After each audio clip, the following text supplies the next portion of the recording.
Bu lastiklere kar lastiği diyorlar da kar lastiği diye değil. O illaki kar olması gerekmez. Nemli havada, yağmurlu havada, ıslak zeminde yer tutulması kış lastiğiyle yaz lastiğinin arasında fark vardır.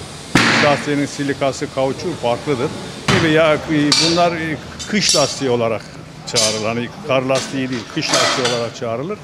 Soğuk havalarda onun içinin kimyasalı daha yumuşak. Hani soğuğa dayanıklı, yumuşak olur ve yeri tutunması daha sağlam, emniyetlidir yaz lastiğine göre. Yaz lastiği de yazın emniyetlidir. Yazın kullanırsa hava ısındığı zaman o lastik sıcak havaya pek dayanmaz. Çabuk yıpranır.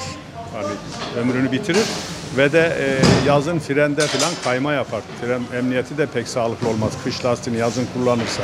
Yani yaz lastiğini kışın kullandığı emniyetsizlik, tehlike kış lastiğini yazın kullanmak gibidir.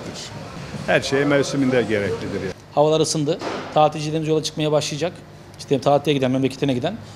Zor durumda kalmamaları için önce bu rutin bakımlarını, klima olsun, lastik olsun ve genel periyodik yağ bakımları, filtrelerini yaptırması gerekir. Özellikle de yağ bakımları yaparken polen filtresine dikkat edilmeli. Bazen değiştirilmeyebiliyor. Biz burada her 10.000 bakımda polen filtresini değiştiriyoruz. Polen gerçekten önemli. Klimanın soğutması için. Kirlendiği zaman, tıkandığı zaman performans çok düşüyor ve içeriye kötü koku verebiliyor. Polen filtresi değişmesinde çok fayda var. Ve karbon filtre kullanılırsa iyi olur. Çünkü genellikle çok kağıt filtre, çok kalitesiz filtreler kullanılıyor. Kanserojen etkisi olan. Biz bunlara dikkat ediyoruz. Polen filtrelerinde karbon filtre olursa çok iyi olur. Şöyle arabalarda dediğim gibi sıcaklarla birlikte olmazsa olmazlardan klima gazında en ufak bir eksiklik olsa araç kliması soğutmuyor. Yani camları açsanız da fayda etmiyor çünkü sıcak hava istiyor. Klima kompresörü arıza verebiliyor. Polen tıkalı olabiliyor. Klimada kaçak olabiliyor. Bunların rutin testleri var. Kaçak testi yapılıyor.